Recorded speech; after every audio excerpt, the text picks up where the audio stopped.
गहरा सन्नाटा राजगीर में, काल कोठरी की ठंडी दीवार, मृत्युशैया पर पड़ा सम्राट, टूट रहा था मगध अपार। सदमे में रानी ने त्यागे प्राण, महल में छाया अंधकार, पुत्र ने खुद को राजा घोषित किया, बदल गया इतिहास का सार। इतिहास कभी कभी बहुत क्रूर होता है। जहां बिंबिसार ने प्रेम विवाह और कूटनीति से साम्राज्य की नींव रखी थी, वहीं उसका पुत्र अजातशत्रु सत्ता की एक ऐसी भूख लेकर पैदा हुआ था जिसने रिश्तों की मर्यादा को भस्म कर दिया। अजातशत्रु जिसके नाम का ही अर्थ है जिसका शत्रु पैदा ही ना हुआ। लेकिन विडंबना देखिए कि उसने अपने जीवन का सबसे बड़ा शत्रु अपने पिता को ही बना दिया। कहते हैं व्यक्ति जैसा बोता है उसे वैसा ही काटना पड़ता है। अजातशत्रु एक पितृहंता था। उसके इस कृत्य का परिणाम तो उसे मिलना ही था।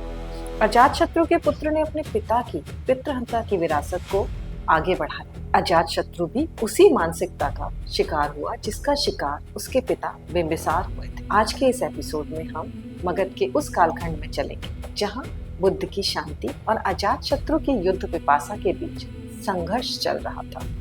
हम देखेंगे कि कैसे एक राजा ने वैशाली के लोकतांत्रिक वज्जी संघ को उखाड़ने के लिए 16 साल तक प्रतीक्षा की। हम चर्चा करेंगे उन रहस्यों की, कैसे अजातशत्रु ने प्राचीन भारत के पहले महाविनाशक हथियारों रत्नमूसल और महाशिलाकंटक का आविष्कार किया। युद्ध में इन नए हथियारों के प्रयोग ने उसकी सैन्य शक्ति को और बढ़ा दिया। तैयार हो जाइए मगध के उस अध्याय के लिए जहाँ कूटनीति अब छल कपट और पूर्ण विनाश का रूप लेने वाली। सिंहासन का रक्त स्नान, एक नई शुरुआत। 492 ईसा पूर्व मगध की राजधानी राजगीर एक भयावह सन्नाटे में डूब चुकी थी। कारागार में बिंबिसार की मृत्यु हो चुकी थी। ये काल कोठरी में भूख, ग्लानि और अपने पुत्र के कृत्य के दुख के कारण आई मौत थी अथवा एक हत्या, किसी को कोई जानकारी नहीं थी। बिंबिसार की मृत्यु के बाद उसके पुत्र अजातशत्रु ने स्वयं को मगध का सम्राट घोषित कर दिया था, लेकिन ये सिंहासन कांटों से भरा हुआ था। इधर बिंबिसार की मृत्यु से उनकी पत्नी और कौशल की राजकुमारी महाकौशला भी शोक में प्राण त्याग बैठी थी। अजातशत्रु की कैद में बिंबिसार की मौत और उस सदमे में महाकौशला की मृत्यु की खबर सुनकर कौशल के राजा प्रसेनजित क्रोधित हो उठे। बिंबिसार के शासन के दौर में मित्र बना कौशल अब मित्र नहीं रहा। उन्होंने वो काशी भी वापस ले लिया जो बिंबिसार को दहेज में दिया गया था। अजातशत्रु के लिए ये केवल आर्थिक हानि नहीं थी, बल्कि उसकी प्रतिष्ठा पर एक गहरी चोट भी थी। यहीं से शुरू हुआ कौशल और मगध के बीच दुश्मनी और युद्ध का एक लंबा दौर। एक ऐसा युद्ध जिसने सिद्ध कर दिया कि अजातशत्रु अपने पिता की तुलना में कहीं अधिक आक्रामक और निर्दयी योद्धा था। अजातशत्रु ने कई लड़ाइयों के बाद आखिरकार कौशल को संधि के लिए मजबूर कर दिया। अंततः अजातशत्रु ने प्रसेनजित की पुत्री वजीरा से विवाह कर काशी को फिर से मगध का हिस्सा बना लिया। कौशल पर पुनः अधिकार कर लेने के बाद अजातशत्रु का अगला लक्ष्य था वज्जी संघ। वज्जी संघ की चुनौती, लोकतंत्र बनाम राजतंत्र। एक लंबे संघर्ष के परिणाम स्वरूप काशी को अपने अधिकार और कौशल को अपने वश में करने के बाद अजातशत्रु की नजरें उत्तर में स्थित वज्जी संघ वैशाली पर टिकी थी।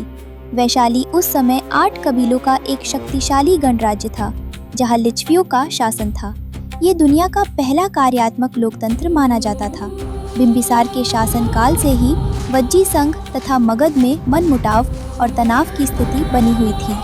अजातशत्रु के सिंहासन पर बैठने के बाद ये तनाव संघर्ष में बदल गया था। उस समय लिच्छवियों की शक्ति और प्रतिष्ठा काफी मजबूत स्थिति में हुआ करती थी। उन्हें परास्त कर सकना कोई सरल काम नहीं था। अजातशत्रु जानता था कि वैशाली को सीधे युद्ध में हराना असंभव है, क्योंकि उस गणराज्य की एकता ही उनकी शक्ति थी। भगवान बुद्ध ने भी कहा था कि जब तक वज्जी लोग एक साथ सभा करते रहेंगे और अपने नियमों का पालन करेंगे, उन्हें कोई पराजित नहीं कर पाएगा। अजातशत्रु ने इस एकता को तोड़ने की ठानी। उसने बुद्ध के पास अपने मंत्री वस्त्रकार को भेजा ताकि वो ये जान सके कि वज्जी संघ की कमजोरी क्या है। ये इतिहास का पहला दर्ज इंफॉर्मेशन वॉरफेयर सूचना युद्ध था। वत्सकार की कूटनीति और छल। वत्सकार प्राचीन भारत का सबसे बड़ा जासूस और कूटनीतिज्ञ था।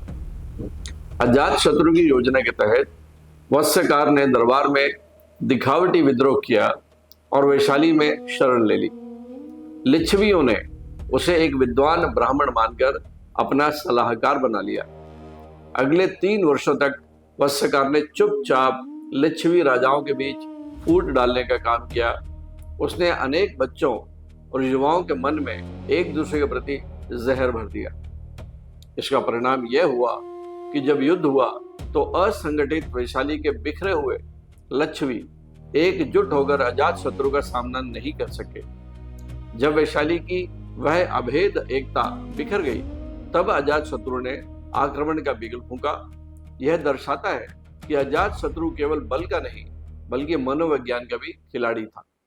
गंगा के तट पर महायुद्ध। 16 वर्षों का संघर्ष, वैशाली और मगध के बीच हुआ युद्ध कोई सामान्य झड़प या कुछ दिनों तक चलने वाली लड़ाई नहीं थी। यह युद्ध 16 वर्षों तक चला, एक थका देने वाला संघर्ष था। हालांकि समय के साथ वैशाली की एकता बिखर गई थी, लेकिन फिर भी अजातशत्रु के लिए लिच्छवियों का सामना करना एक बड़ी चुनौती थी। लिच्छवियों के पास एक विशाल और अनुशासित सेना थी जो मगध को लगातार कड़ी टक्कर दे रही थी। अजातशत्रु के लिए इस युद्ध में विजय प्राप्त करना इतना आसान नहीं था। उसने महसूस किया कि मौजूदा पारंपरिक हथियारों के भरोसे वैशाली के दुर्ग को नहीं तोड़ा जा सकता। इसके लिए नए और अपेक्षाकृत ज्यादा घातक हथियारों की जरूरत पड़ेगी, जिनका इस्तेमाल और सामना अभी तक दुश्मन सेना ने नहीं किया हो। कहते हैं, आवश्यकता ही आविष्कार की जननी है। कड़ी चुनौती बनते जा रहे इस युद्ध में नए और घातक हथियारों की इस आवश्यकता को पूरा करने के लिए मगध में इंजीनियरिंग और तकनीक का उदय हुआ, जिसने ऐसे हथियार दिए जो ना तो पहले कभी देखे गए थे और ना ही कभी प्रयोग में लाए गए। अजातशत्रु ने अपने वैज्ञानिकों और शिल्पियों को आदेश दिया कि वे ऐसे यंत्र बनाएं जो मौत का तांडव मचा सके। गंगा के मैदानी इलाकों में चले इस युद्ध में मगध ने अपनी पूरी ताकत झोंक दी थी। सैनिकों के बीच ये चर्चा होने लगी थी कि ये युद्ध केवल राज्यों का नहीं बल्कि सिद्धांतों का है। एक ओर मगध की विस्तारवादी सत्ता थी और दूसरी ओर वैशाली की स्वतंत्रता। रथ मूसल और महाशिलाकंटक, प्राचीन भारत के टैंक और मिसाइल। अजातशत्रु ने इस युद्ध में 2 ऐसे हथियारों का प्रयोग किया जिनकी कल्पना उस समय किसी ने नहीं की थी। ये दुश्मन सेना के लिए एकदम नए तरह के और अत्यंत घातक हथियार थे। इन दोनों नए उपकरणों, नए हथियारों ने युद्ध में मगध की स्थिति को मजबूत करके उसकी विजय को सुनिश्चित कर दिया था। पहला हथियार था रथ मूसल। यह एक ऐसा रथ था जिसके दोनों ओर घूमते हुए गदा और धारदार तलवारें लगी थीं। जब यह रथ दुश्मन की सेना के बीच से गुजरता तो वह एक कटर की तरह सैनिकों के टुकड़े टुकड़े कर देता था। इसे आधुनिक टैंकों का प्राचीन रूप कहा जा सकता है। इसी तरह दूसरा हथियार था महाशिलाकंटक। यह एक विशाल गुलेल जैसा यंत्र था जो बड़े बड़े पत्थरों को कई 100 मीटर दूर तक फेंक सकता था। इसने वैशाली के लकड़ी और पत्थर के दुर्गों को बुरी तरह ढहाना शुरू कर दिया। इन दोनों हथियारों ने युद्ध का पासा ही पलट दिया। लिच्छवियों के पास साहस और संगठित सेना तो थी, लेकिन मगध की इस टेक्नोलॉजिकल सुपीरियरिटी, तकनीकी श्रेष्ठता का उनके पास कोई जवाब नहीं था। अजातशत्रु ने युद्ध कला को एक औद्योगिक रूप दिया था। महाशिलाकंटक के प्रयोग ने यह सिद्ध कर दिया कि अब युद्ध केवल आमने सामने की लड़ाई नहीं बल्कि इंजीनियरिंग का खेल बन गया है। रथ मूसल ने दुश्मन की पैदल सेना में जो मनोवैज्ञानिक खौफ पैदा किया वह बेजोड़ था। मगध की सेना अब केवल हाथियों पर निर्भर नहीं थी, वह अब मशीनों का उपयोग कर रही थी। यही वह समय था जब मगध ने सैन्य उपकरणों के निर्माण के लिए राजगीर के पास लौह भट्टियों का एक जाल बिछाया था। पाटलिपुत्र की नींव, एक नए युग का उदय। वैशाली के खिलाफ अपने अभियान के दौरान अजातशत्रु ने गंगा नदी और सोन नदी के संगम पर एक छोटे से सैन्य शिविर फोर्ट का निर्माण कराया, जिसे पाटलिपुत्र कहा गया। अजातशत्रु की दूरदृष्टि ने समझ लिया था कि राजगीर की पहाड़ियां सुरक्षा तो देती हैं, लेकिन अगर साम्राज्य का विस्तार करना है तो यह आवश्यक है कि राजधानी जल मार्गों के पास होनी चाहिए। पाटलिपुत्र से गंगा नदी के माध्यम से व्यापार और सेना का संचालन कहीं अधिक आसान था। हालांकि पाटलिपुत्र को पूर्ण राजधानी उसके पुत्र उदयन ने बनाया, लेकिन पाटलिपुत्र के गौरवशाली भविष्य की पहली ईंट अजातशत्रु ने ही रखी थी। उसने यहाँ एक विशाल जल दुर्ग बनवाया ताकि उत्तर से होने वाले किसी भी आक्रमण को नदी में ही रोका जा सके। अजातशत्रु और आध्यात्मिक पश्चाताप हर युद्ध के समाप्ति के बाद एक मनहूस सा सन्नाटा छा ही जाता है। पराजित पक्ष का दुखी और हताश होना स्वाभाविक है, लेकिन अधिकांश युद्ध के अंत के बाद विजेता का हृदय भी प्रसन्न नहीं हो पाता। विजय के उत्सव के बीच भी कहीं न कहीं उसका मन अशांत रहता है। वैशाली के साथ हुए इस लंबे युद्ध और रक्तपात के बीच अजातशत्रु का अंतर्मन भी उसे कचोटता रहा। उसे अपने पिता की हत्या और वैशाली में हुए नरसंहार का बहुत दुख था। जैन ग्रंथों में उल्लेख है कि वो महावीर के निकट था, लेकिन बौद्ध साहित्यों में उसकी बुद्ध से मुलाकात का मर्मस्पर्शी वर्णन मिलता है। सामज्ञ फलसुत्त में विवरण मिलता है कि अजातशत्रु एक रात भगवान बुद्ध से मिलने पहुंचा। उनके समक्ष उसने स्वयं के द्वारा किए गए पापों को स्वीकार किया। उन्होंने बुद्ध द्वारा दिए गए उपदेशों को सुना, तब उन्हें शांति प्राप्त हुई। गौतम बुद्ध की मृत्यु महापरिनिर्वाण के बाद अजातशत्रु ने ही उनके अवशेषों का एक बड़ा हिस्सा प्राप्त किया और राजगीर में एक भव्य स्तूप का निर्माण करवाया। उसने प्रथम बौद्ध संगति फर्स्ट बौद्धिस्ट काउंसिल का आयोजन करवाया ताकि बुद्ध की शिक्षाओं को संकलित किया जा सके। अजातशत्रु के व्यक्तित्व का ये एक अद्भुत विरोधाभास था। एक क्रूर सम्राट अब धर्म का संरक्षक बन रहा था।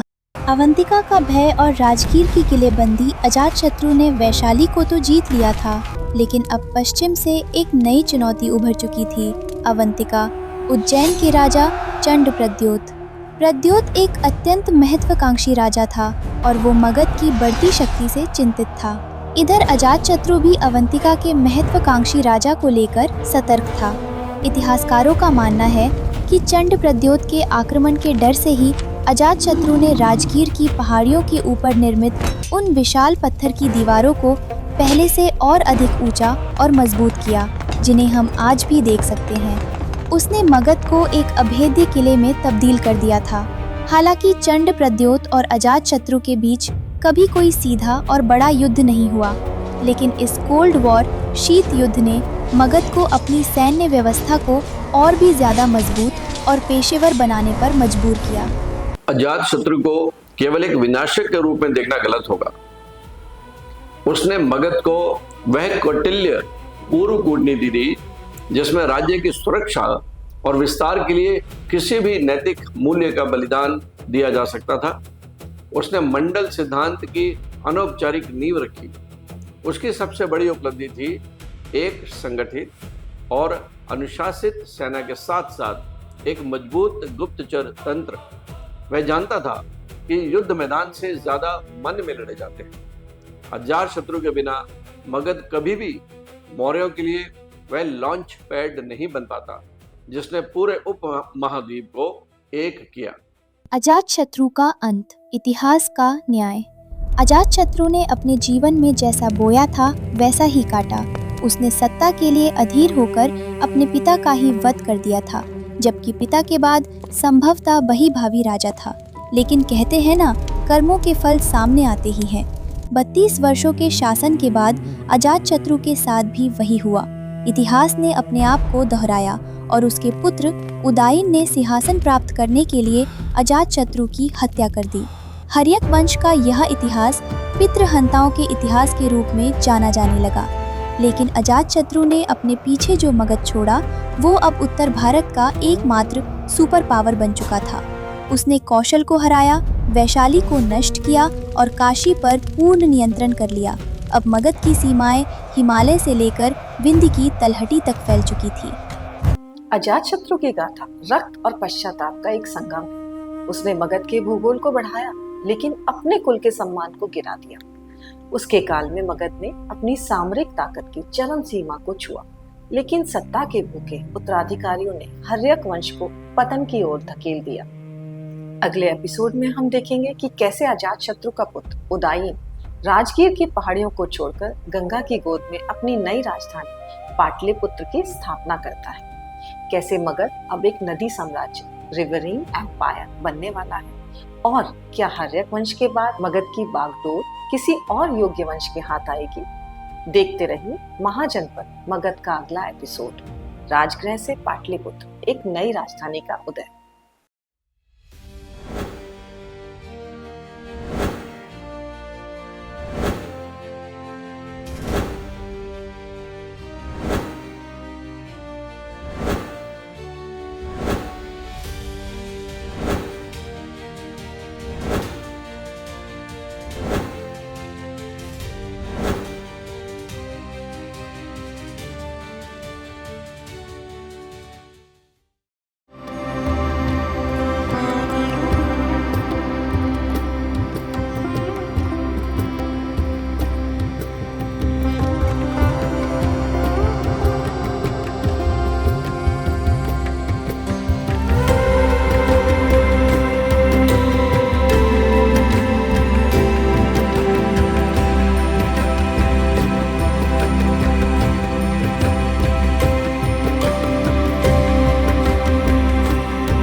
भारतवर्ष की धरा, जहां सभ्यता ने सबसे पहले आंखें खोली, जहां संस्कृति पल्लवित हुई, जहां मिट्टी के हर कण में इतिहास सांस लेता है, और इसी मिट्टी में जन्मे जनपद और महाजनपद, मगध की शक्ति, कौशल की समृद्धि, अवंती की वैभव गाथा और वत्स की वीरता, जहां विचारों से राज चलते थे और धर्म ही था शासन। फिर से खुलेंगे भारतवर्ष की गौरवशाली इतिहास के पन्ने, और सामने आएगा वो युग जब भारतवर्ष केवल एक भूमि नहीं बल्कि एक विचार था। यहीं से विश्व में सभ्यता और संस्कृति का विस्तार हुआ। महाजनपद, भारत के सनातन गौरव की अमर गाथा।